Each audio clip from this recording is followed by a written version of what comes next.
The rain had been falling all afternoon, soft and steady, tracing long lines down the window of the small suburban house. Inside, Emma Collins sat by the kitchen table, her hands wrapped around a mug of lukewarm tea. The house was quiet, too quiet for a Saturday. Her father was upstairs, resting after another long week. And the ticking clock on the wall was the only sound that kept her company. Emma was 26, a graphic designer who worked from home. To most people, her life looked simple and fine: a stable job, a kind father, a peaceful neighborhood. But lately, peace felt more like silence, the kind that made her wonder if she was missing something she couldn't name. She often thought about how life used to feel lighter when her mother was alive. Her mother's laughter had filled every room with warmth, and even the rain seemed brighter then. Since her passing 3 years ago, Emma had tried to stay strong for her dad. But some days, like this one, loneliness sat beside her like an uninvited guest that refused to leave outside. The sound of a car engine broke through the rhythm of the rain. Emma looked up, curious. A dark gray sedan pulled into the driveway. For a moment, she didn't recognize it, but then the door opened, and a tall man stepped out, holding an umbrella. It was Michael Harris, her dad's old college friend. She hadn't seen him in nearly 10 years. The last time he visited, she was still in high school. All shy smiles and quiet. HELLOS. Her father's voice echoed down the stairs. "Emma, Michael's here." She quickly set her mug aside and straightened her sweater before walking to the door. When she opened it, Michael greeted her with a kind smile that carried both warmth and weariness. "Emma," he said softly, almost in disbelief, "you've grown so much. I almost didn't recognize you." "Hi, Mr. Harris," she replied politely, though a small laugh escaped her. "It's been a long time," he chuckled.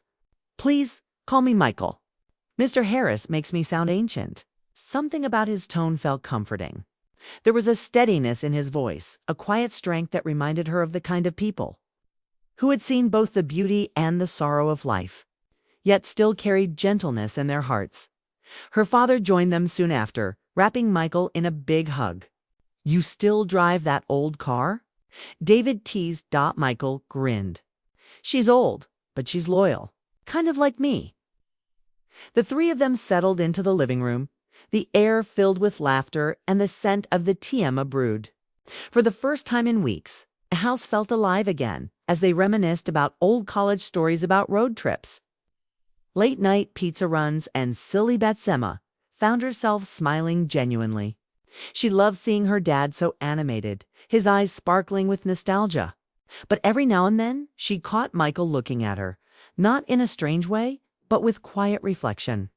It was as if he was seeing her not as the little girl he once knew, but as someone standing at the edge of her own story. Still, beneath his calm exterior, there was something else, something heavy, unspoken. His laughter would fade too quickly, and his eyes would drift toward the window, following the rain.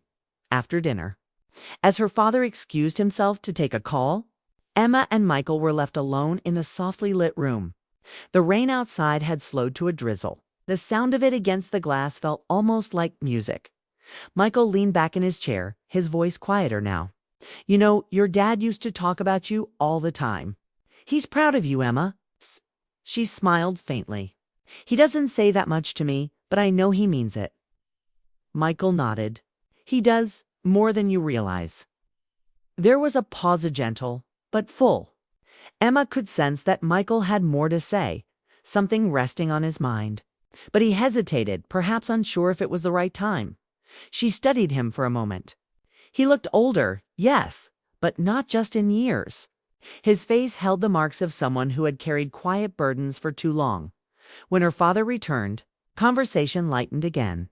Yet that brief silence between them lingered in Emma's mind long after the night ended. As she went to bed, she couldn't shake the feeling that Michael's visit was more than a casual reunion.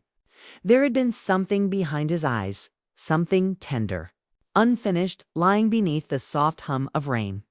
Emma thought about how strange life could be, how someone from the past could suddenly appear and stir emotions you didn't even know were waiting inside you. She didn't know it yet, But that quiet evening and the simple words exchanged between her and her father's friend would soon unfold into something much deeper, something that would change how she understood connection, loss, and the fragile beauty of human hearts. For now. She closed her eyes, listening to the soft echo of rain and laughter, unaware that her story had already begun. The next morning, the clouds had drifted away, leaving soft sunlight across the garden. Emma stood at the kitchen window, watching her father and Michael talking outside. They were laughing again, their voices light with the ease that only years of friendship could create. She smiled. For a moment, it felt like time had reversed, like she was 10 years old again. Watching them fix her bike in the driveway while her mom brought out lemonade, the memory warmed her heart but also left a quiet ache. Life had changed so much since then. After breakfast, her father had to step out for errands, leaving Michael behind. He offered to stay, saying he'd help her organize some boxes in the garage, a task she had been avoiding for months, as they sorted through old photographs and dusty memories. Conversation flowed naturally. Every photo told a story: her parents' wedding, camping trips, birthdays. There were even pictures of Michael smiling beside her dad. Younger and carefree. Emma picked up one where she was about 7, sitting on Michael's shoulders at a picnic. Her small hands were gripping his hair and both of them were laughing. She held it up with a grin. "You remember this?" Michael looked over and his eyes softened. "How could I forget? You refused to come down for half an hour. Said you were the tallest girl in the world." Emma laughed, shaking her head. "I can't believe you remember that." "I remember a lot of things," he said quietly, almost to himself.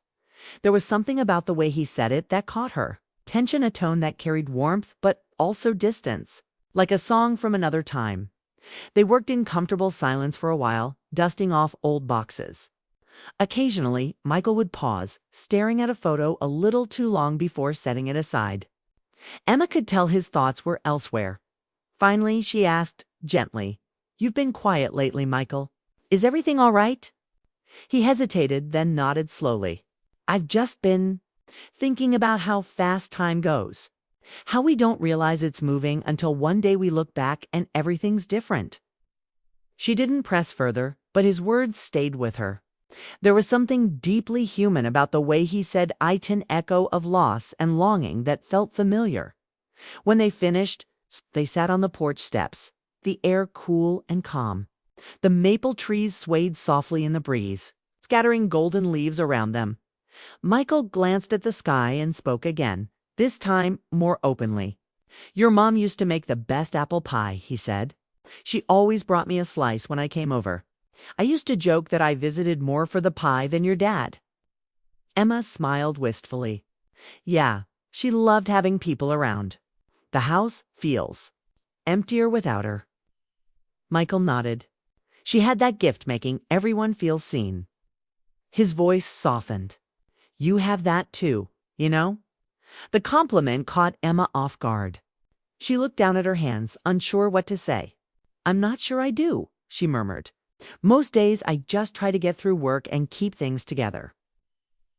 "That's exactly what I mean," he said. "You care quietly, without needing attention for it. That's rare." Emma felt a strange warmth rise inside her, not from flattery, but from being understood. It had been a long time since anyone noticed the quiet ways she tried to hold her world together. They sat in silence for a while, each lost in thought. The world around them seemed softer, the colors gentler, as if the day itself was listening. Finally, Emma asked, "When did you and Dad stop seeing each other so often?" Michael exhaled slowly, as though weighing the years in his breath. "After your mom passed, I tried to visit. But your dad? He needed space. We all did. And I guess life just got in the way." There was sadness in his tone, not regret exactly, but the recognition of time lost. Emma nodded, understanding too well how easily life could drift apart from the people who once felt like constants. "You two were like brothers," she said softly. He smiled faintly. "We were. We still are. Some bonds don't fade. They just grow quiet." The way he said it reminded her of her own friendships, the ones that had slipped away not because of anger, but because of time and silence. As the afternoon light shifted, Michael told her stories she had never heard before.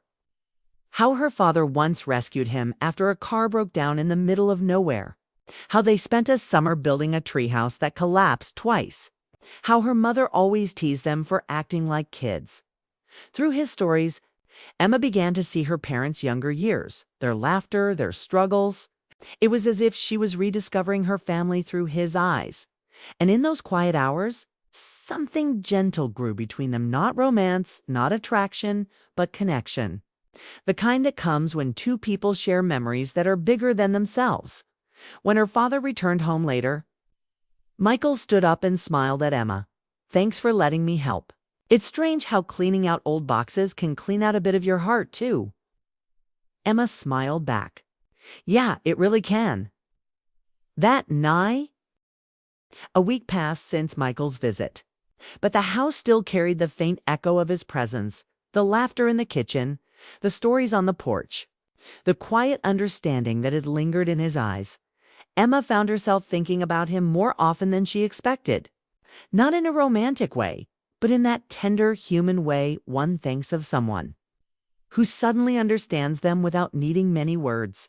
She told herself it was just nostalgia, that he reminded her of childhood, of family, of times when life had felt simpler. Still, she couldn't shake the feeling that their paths had crossed again for a reason. Then, one chilly afternoon, fate decided to prove her right. It was a Thursday, and Emma had stopped by the local bookstore on her way home. The shop smelled of paper and coffee, one of those cozy corners of town where time seemed to move slower. She was browsing through a section of travel books when she heard a familiar voice. "Emma." She turned, startled, and there he was. Michael Dott. He looked different in the daylight, his brown coat dusted with rain, his hair slightly grayer than she remembered, but his eyes were still kind. He held a book in his hand as if caught mid-thought. "Michael," she said, smiling in disbelief. "What are you doing here?" He chuckled softly. "Trying to find a book on Italy. My niece is studying abroad, and I promised I'd send her a guidebook." Emma laughed. "Of all the bookstores in town, you walk into this one. Guess fate wanted to make sure we talked again," he said with a small grin. They spent the next few minutes catching up, their conversation flowing easily, like they'd only spoken yesterday. When she mentioned she was about to grab a coffee next door, he hesitated briefly, then said, "If you don't mind some company, I could join you." "Of course," she replied, surprising herself at how natural it felt to say yes. They sat by the window of the small cafe, steam curling from their cups. Outside, rain began to fall again, soft, familiar. Like the night he first visited, Dada was Michael who spoke first. "You know, I've been thinking a lot about that day at your house," he said quietly. "About how strange it felt to step back into a place that holds so many memories." Emma nodded. "I've been thinking about it too. It reminded me how much time can pass without us realizing it." He looked at her with thoughtful eyes. "You remind me a lot of your mother, Emma. She had that same way of seeing people, the kind that makes them feel safe to speak." Emma's throat tightened at the mention of her mom. She always said kindness was the easiest way to understand someone. Michael smiled. "She was right. And I think she'd be proud of you." The words struck something deep inside her. She looked down at her cup, her heart warm and aching at the same time. "I hope so," she whispered. For a moment, neither spoke. The rain outside grew heavier, blurring the street into soft silver lines. It was the kind of quiet that didn't need to be filled, comfortable and sincere. Finally, Michael leaned forward slightly, his tone changing. "There's something I didn't get to say last time," he began. "When I came over, I didn't just come to visit your dad."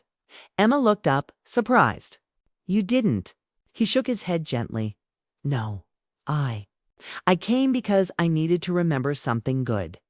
I lost my sister last year, and for a while everything felt colorless. I remembered your family, how warm your home always felt, and I thought maybe going back would help me breathe again."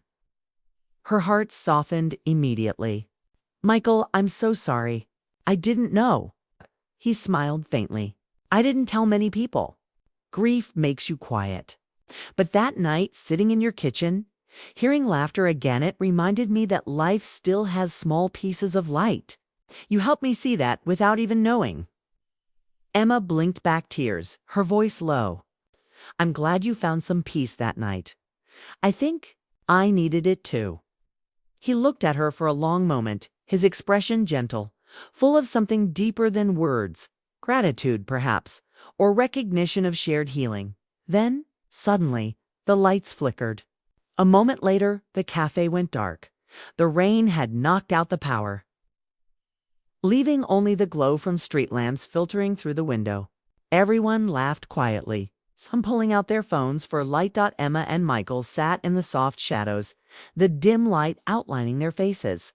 It felt strangely symbolic to people, both once lost in their own darkness, now sitting together in the middle of it, finding calm instead of fear. Michael laughed lightly. Seems like the universe likes giving us strange moments. Emma smiled. Maybe it's just reminding us to slow down. When the lights came back on, the moment lingered between them, quiet but unmistakable. Not romantic, not inappropriate, just human two hearts recognizing each other's fragility and strength. They said their goodbyes outside, under the no gentle rain. Before leaving, Michael paused. Emma, thank you for listening, for being kind. You have no idea how much that means. She nodded, her voice soft. You don't have to thank me. Some connections don't need reasons, they just happen.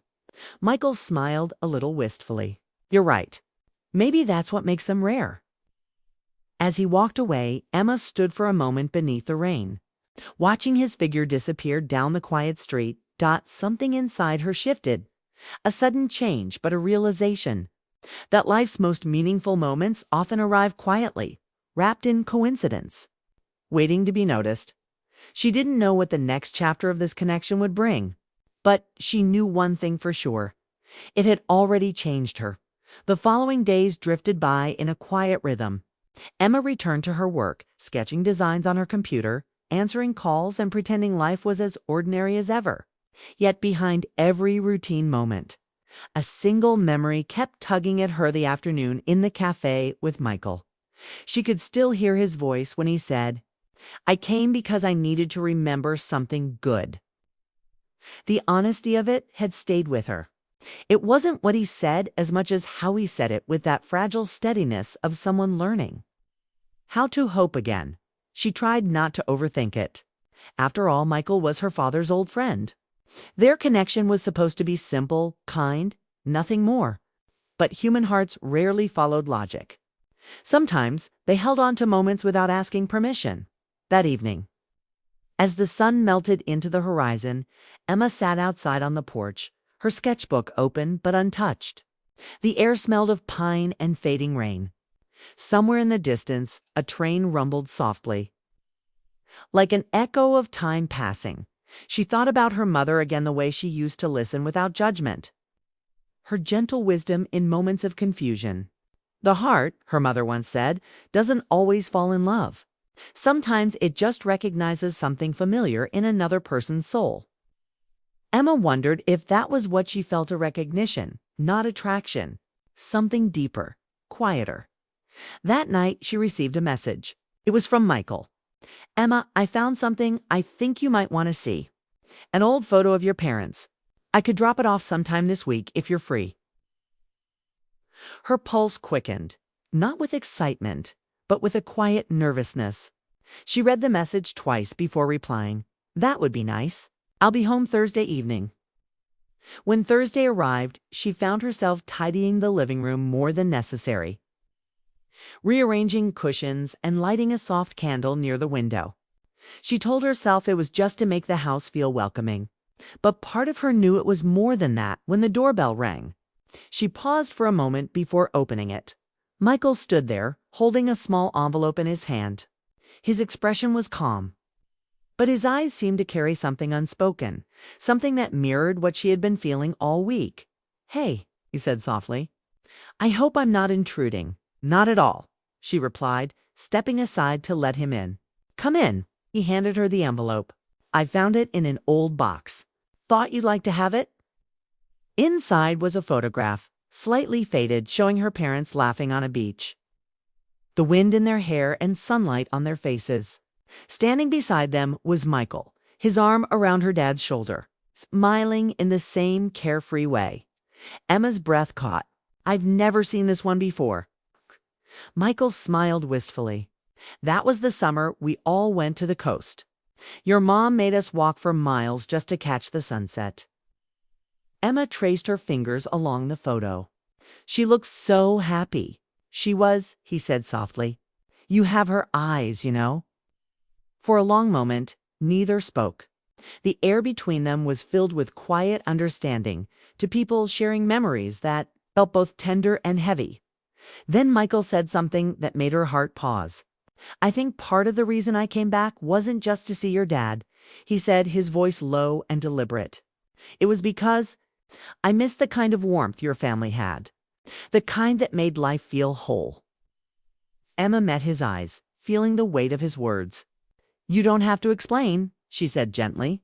"Sometimes we all look for the pieces of home that time took away." He nodded, his gaze steady but soft.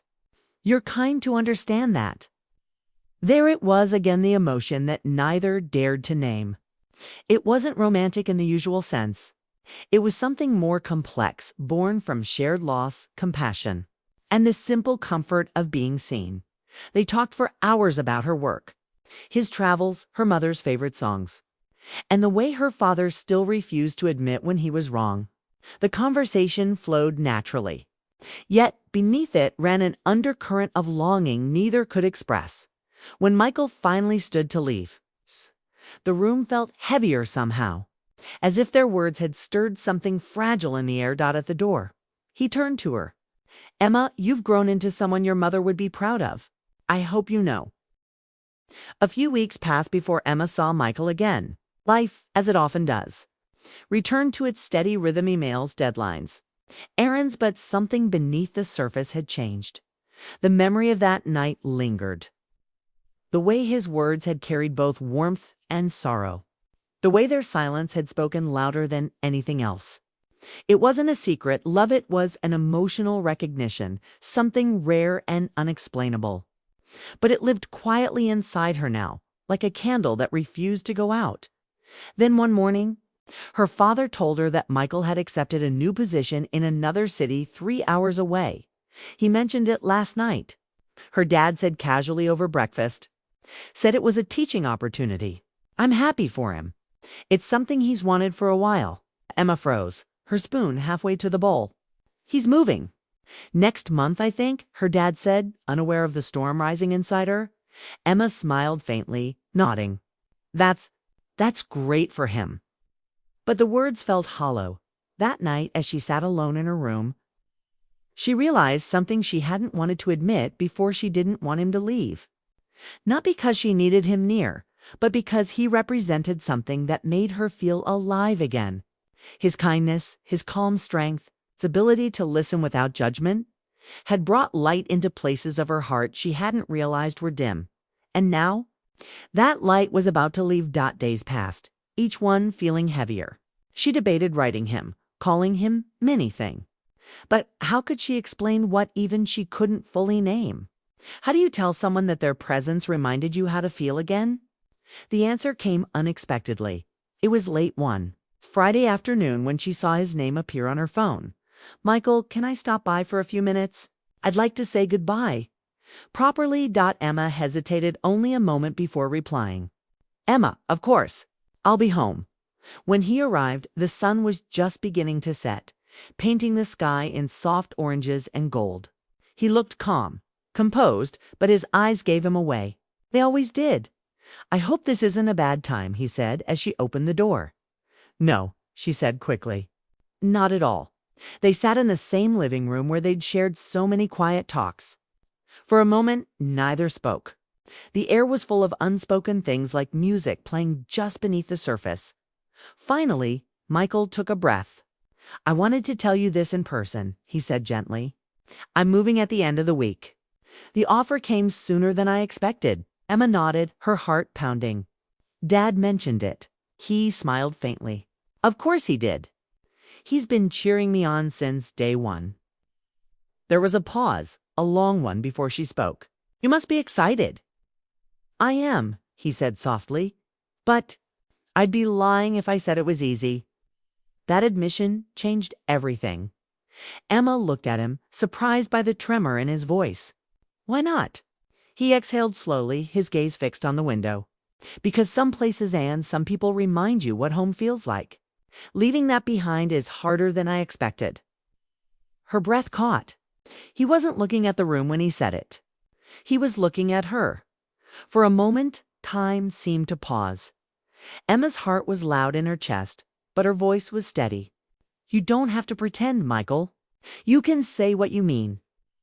He met her eyes then, and the quiet strength she'd always admired in him wavered, revealing something raw and real beneath. "I care about you, Emma," he said simply. "More than I probably should. And not in the way people might assume. It's not about age or time or circumstance, it's about connection. When I talk to you, I feel understood again. It's been a long time since I've felt that." The words hung in the air like a confession, soft but powerful. Emma didn't speak right away. She wanted to choose her words carefully, not to break the moment, but to meet it with honesty.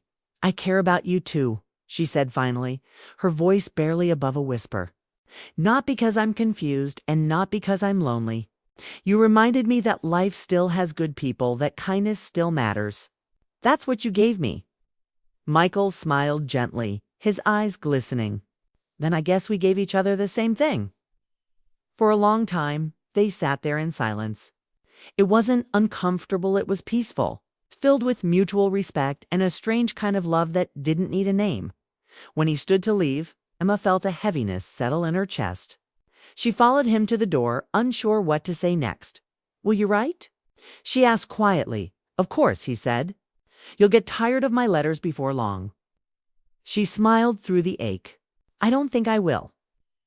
Michael reached for the door handle, then paused. He turned back, his expression tender but firm. "Emma, don't stop being who you are. The world needs people like you. Don't hide your heart just because life hurts sometimes." Her eyes filled with tears, but she nodded. "I won't, I promise." He gave a small smile, one that said everything words couldn't. And then he was gone. Emma stood there long after his car disappeared down the street. The candle on the table flickered softly, casting golden light across the photo of her parents and the beach. For a long time, she just stood there, letting the quiet fill her. It wasn't heartbreak. She felt it was something gentler.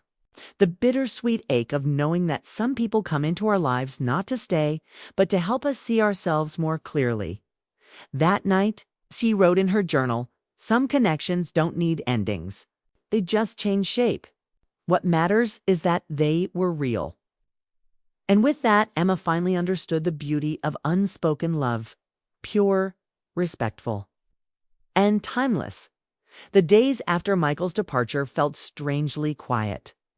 The familiar sound of his voice, the calm energy he carried whenever he was around, those things had become part of Emma's small, comforting world. Now, the silence of her home felt heavier than usual. Autumn was slowly giving way to winter. The air had that sharp, chilly stillness that made everything seem slower, softer. The trees outside her window stood nearly bare, and the last of the golden leaves drifted down like silent reminders of time passing. Emma often found herself standing by the window in the evenings, a mug of tea in hand, thinking about the night he said goodbye. There was no regret in her thoughts, only gratitude. She hadn't lost anything. In fact, she had gained something rare. The connection they shared had reminded her what genuine care and understanding felt like. Still, part of her missed their talks, the comfortable pauses, the laughter that came so easily. But she knew it was right that he left when he did. Life has a way of bringing people together when they need each other most, and then gently letting them go when it's time. One morning, a letter arrived in the mail. The handwriting was unmistakable, neat, steady, familiar. Emma smiled before she even opened it. "Dear Emma, the city is colder than I expected, but in a way, it's good for me. I needed a change of place that reminded me that life keeps moving forward, no matter how comfortable the past feels. I've been teaching again, and it's been rewarding. The students keep me humble and hopeful. I often think about our talks, You once said that kindness has a way of finding its way back to you. I've started to believe that. Your words, your understanding, they stayed with me. I hope you're finding peace too, in all the small, beautiful ways that life offers. Yours in friendship, Michael. Emma folded the letter slowly, her eyes soft with emotion.